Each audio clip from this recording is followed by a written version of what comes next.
war with the opioid epidemic. It's an opioid emergency is drug abuse. These overdoses are driven 142 people died by a massive increase in addiction. Every day. Opioid epidemic. To prescription painkiller. What did he take? I don't know. Okay. I don't know. All right, let me get my gloves on and I'm gonna get him with Narcan, okay? Opioids are now the biggest drug epidemic in American history. It affects all of us, and that individuals in your family and in your community are struggling today with addiction. In 2014 alone, more than 47,000 people died from drug overdoses, more than any single previous year in American history. 115 Americans die every day from an opioid overdose. More than car accidents, breast cancer, or guns. Literally everyone we know knows somebody who has died of an overdose. And 2.5 million Americans are currently struggling with opioid addiction.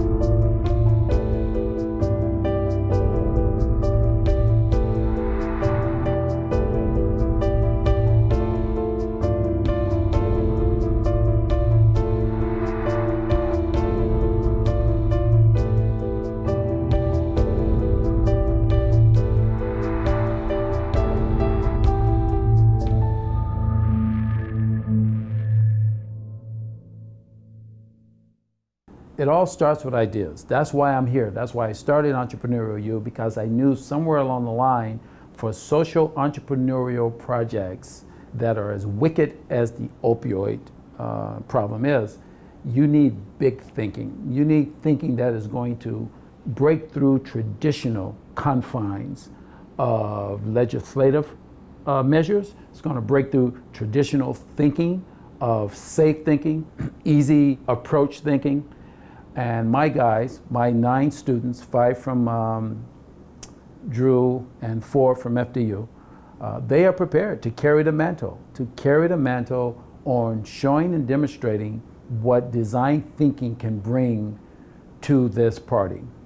The United States accounts for 4% of the world's population, but 80% of the opioid addicted population in the world. So we thought that was just such a big stat that it would just naturally stick out to people who are interested in this problem. So I think that without context, you're like, a Project 40, what's that? But then when you realize, you really dive deep into that little stat, it becomes eye-opening.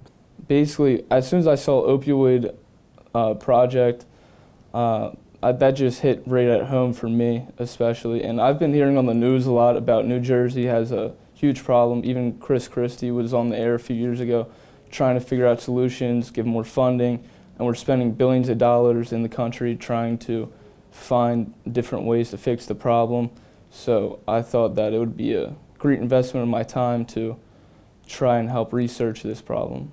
What I kind of thought it would be at first was like people from a bunch of different majors, like focusing on different areas and then putting that all together. But the way it's been has been even better than I could have imagined, actually.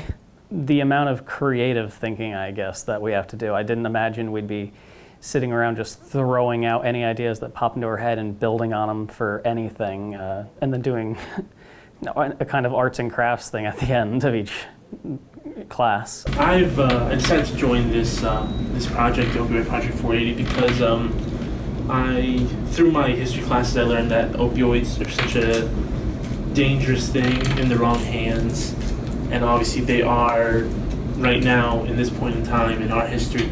It is a dangerous thing right now, and it's killing lots of people. And I just thought if there's some way I could make a difference, then I would try to do it to join this. And also because my grandmother has actually been slightly addicted to opioids over the past, I'd say 2 years. 2 years ago, she fell down and damaged her back pretty bad. And for almost the past year and a half, she has finally stopped, and she learned to finally drop it, and now she's getting better. But for the past year and a half, she was taking them every single day, even when doctors were telling her like there is no more pain there. Yet she still needed to take it. So thank God she's done with it. But I want to somehow but I hope to change it so not anyone's grandmother, mother, father, brother, sister can't deal with having to take something like that for years. Yes, I think critical thinking is very important for our life. I think I can help more people to solve this problem. The way design thinking works is that you need as many possible suggestions, as many different outlooks. Doesn't matter what they mean or anything behind that. I think that as many suggestions as you can, that's where you're going to get your breakthroughs, and that's where you're going to get your leads, and that's how you solve a problem. If people use this kind of thinking, I feel like there could be more creative solutions to problems out there, you know, and not the usual, you know. Design thinking is going to do it because it's one of the only problem-solving methodologies that thinks large.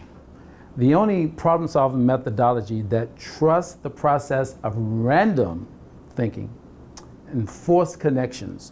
So what we're about to do now, guys, is we're going to revisit the same thing that we do at the end of each class, and that is we're going to make something that's relevant to the discussion, okay? Today's discussion has been with the focus on a magical black box, right? However, you can take your make something effort anywhere you like. And for the sake of discussion, I want to just review some of the two more significant make somethings that have come out of this assignment so far. Here we have Dr. J's notion of having a dedicated pad that delivers a dedicated prescription that can only come out of this delivery system, and it has a dedicated stylus. And at the same time, all the effort that goes in here is tracked directly into a database. So here is a special, as you guys know, a special prescription pad. This one here is a more elaborate one that also would allow you to check the data from neighboring regions so you can see how you're performing. And this can have an incentive award to it in some respects, because here, if you're the hospital or if you're the doctor, if you're the clinic that is distributing the least amount of opioids over a certain period of time, maybe your clinic can be rewarded. Dreaming is a great state, guys. Remember our adage that as Project 480 researchers, we would rather chase 1,000,000 pipe dreams rather than endure a single nightmare that is opioid abuse. Remember, every doodle, every stroke, every line has value because it becomes an extension of your thinking. I hope our design can, make it become true things, exhibit to others, and then really can help the others. So what we have here is a design idea matrix. It allows them to take the preponderance of ideas that they have, sometimes hundreds, sometimes thousands, and screen and rank them, right? So the matrix becomes a way to screen and rank ideas. In this particular matrix, we have identified 5 specific answer categories. One answer category is products. The other answer category is technology. The third one is policy, followed by treatment, and then lastly, facilities. So each one of these categories have ideas that align with them specifically. So each school was challenged to take the plethora of ideas that they've been bouncing around all semester and part of last semester and wind them down into what we call our best answers or their best answers. So you're able to take and screen what you think might be your top 5 product ideas, right? And you will rank them 1 through 5, 1 through 5, 1 through 5. And then down here on the bottom, you will then determine which of these 3 answer categories best align with the top 5 pain drivers. Now, why is that important? Because what we're trying to do here is address pain. Having like a bag of pills, whether it be every other bag or whatever have you, have every other one be a placebo, or maybe have each bag or Val be contained with half placebo, half real pills. Or possibly just a certain proportion that maybe the government regulates and say, all right, all pill manufacturers, you got to produce 30% of placebos, and the public can't know the percent. And that automatically reduces the amount of opioids in the stream. Right. Pharmacists or wherever you pick up your medication, and that's where you stick your arm into the thing. It'll give you your opioid quotient and then also a script for it. You bring the script to the counter, and you get your specific opioid pill Magic black for box. you. Excellent. Script printer. I see that. Links to this, identifying your OQ. Yes. I like that. I like that. Very good. Okay, and what were some of your deep concerns? They can be expensive, and it gives pharmacies a lot of power with everything being done right there. Sanitation needs, cleaning the machines, maintenance of them as well. All right. How will this affect the legislation, and how much political opposition will there be in installing these devices? So what we've done is we've sort of recapped and shown how marijuana can go in and kick opioids out of your brain, restructure your neighborhood, and reconnect your neural pathways in such a way that you can have your pain center addressed wherever your pain is without any danger of addiction. That is the power of CBD. It can go in and overtake opioids, get you off of the addiction of opioids, and continue to allow you to address your pain the way 2 football players have recently proven, as they are part of a test subject. One particular football player was addicted to opioids for nearly 8 years and entered into this study of treating his pain with, and he had real pain, but he was still addicted. And so he tried out the marijuana study and got off opioids, just like that.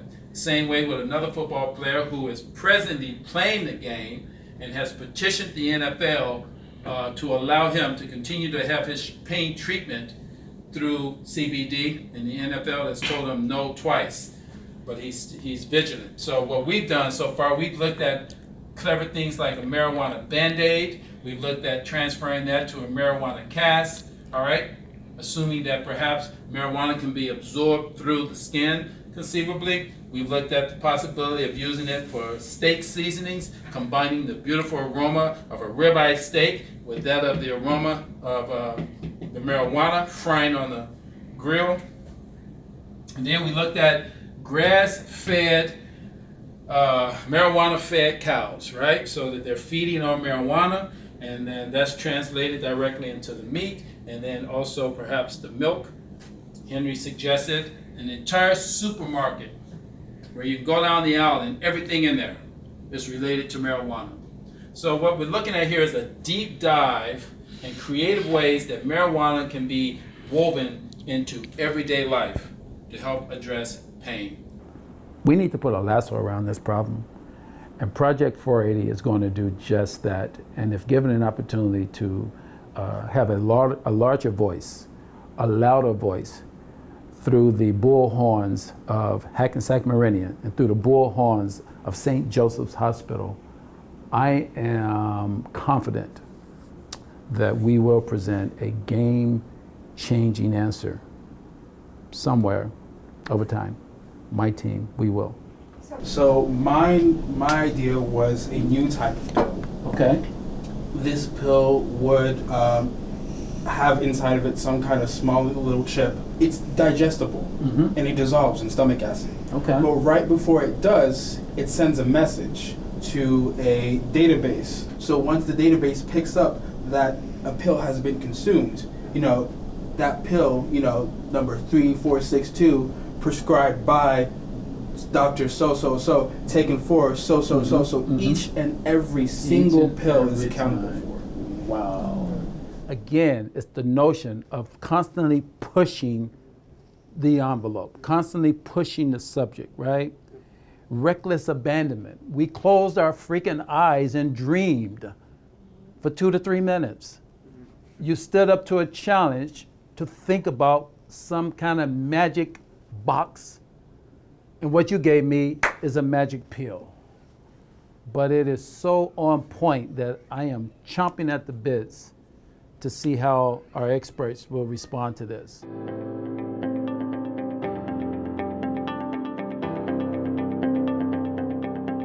Well, first of all, I want to begin by thanking you, Dr. Gupta, for having us come. What I was hoping to achieve today was pretty much to have a meeting of the mind of two programs that are sharing a common interest, and that is tackling the menacing societal problem, opioid abuse. And in doing so, perhaps come away from this meeting with some shared interest in possibly collaborating, moving forward as we navigate towards trying to bring an end to this problem. And when you're spending all of your time week after week after week just in search of big ideas, it's exhilarating. It is absolutely exhilarating. And this is what the team has done for the last 2 semesters. Then we have an exercise we do every single class called Make Something. The power of taking the two-dimensional and suddenly having these hands and these eyes connect to something three-dimensionally, you know, it's just so valuable. So we conclude every single class with having to make something. We take dollar store finds, we go to the dollar store and we buy just a bunch of junk, but stuff, anything. You know, it does not have to be connected to your mission or your problem. The whole idea is that you have a wealth of resources there to work with. And then the students are challenged to make something that was relevant to the day's discussion. Early on, it's not so much about the judging as it is the quantity. You know, just putting forth the idea, because I can hear a sound bite from you, and next thing you know, that's connecting with something he's thinking. Before you know it, that one idea that you thought was crazy and silly and stupid and nah, they would never go for that, you know, it begins to get legs. It gathers legs, and before you know it, it's moving forward. So, you know, first, you know, wonderful presentation, and definitely congratulations on all the success, you know, and the focus. I'm impressed by, and you know, my first is like, wow, you know, you have committed, you know, such an endeavor to not only create solutions for such an important crisis, again, which I'm very passionate about, but you've engaged students who want to learn about it, which I think is phenomenal, and it really aligns with what we're doing, and I think that's wonderful.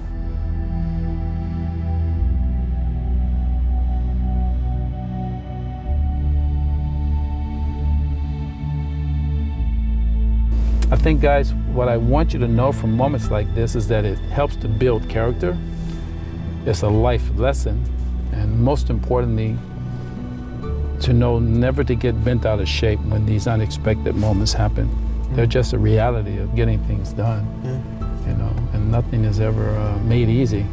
Right, and it's just like anything in life, it's just the more you get let down, the stronger you grow, and we're just progressing, getting stronger and stronger. The more these people will try to shut us out, they start seeing what we're doing. We just picked up Princeton just Friday, so we're moving right along, and that's a big resume builder for us, and they were extremely excited about joining the team, and I think we can definitely take that through our further course and whatever we decide to do after this. But we have a message to put in the door, and right now we are having trouble putting in the door, and I think we just gotta get in the door, and then I think the rest will be easier, because I think we've just come so far with our work through design thinking, and with Professor Howard every week putting in the hours, just reimagining what it feels like to feel pain, what a world without opioids would look like, and what angles we could take to kind of discover a new way of treating pain.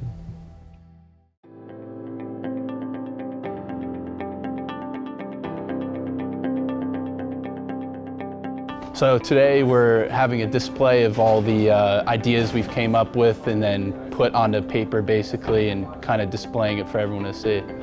And this is marvelous stuff, because this is real world where they have to work with a hands-on problem and talk about it and help people to understand it, which they're going to have to do for the rest of their lives, convincing people of what they're doing.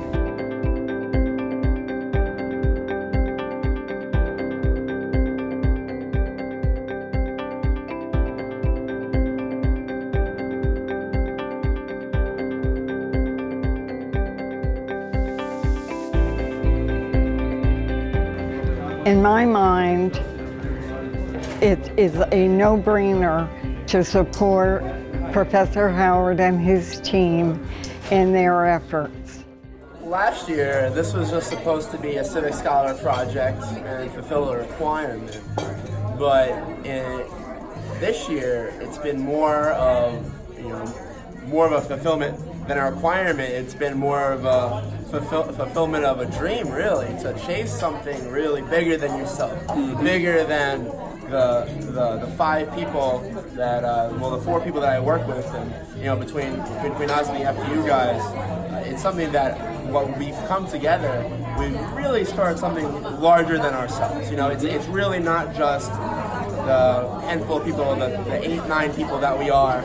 It's become a lot bigger than our group. I think it will branch out to meaningful directions, and we'll find people that really care about our initiative, and people that are willing to give us the time of day. And I think it'll take one special person. We can ask a bunch of people, and we'll find out one special person or organization that will just fund our ideas, but really propel our ideas and allow us to think even bigger. Allow us to push back the pushbacks and really just get going on this. Because we spent a considerable amount of time on the framework, on the foundation, and now we just need to build up. And so I don't think we don't have to build. We don't have to build out as much. We just have to build up. And I think eventually this project will get there, and it'll do so under great leadership, and hopefully with future students to come as well, finding interest in this initiative.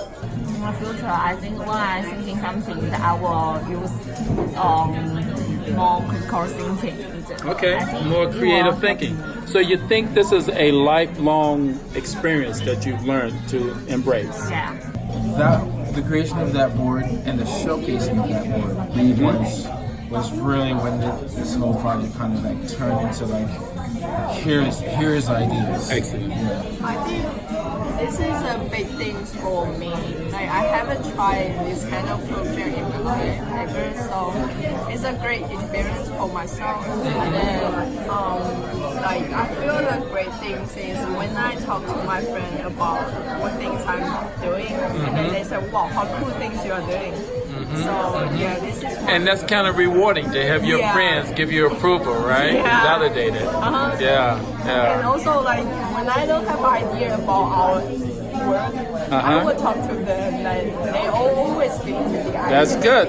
And you're open-minded to listen to them. Excellent. Yeah. What would you say, Quintos, was the highlight of your past 2 semesters on this project? My highlight? The highlight, yeah. I would say when we are designing the utopia map, we create the utopia.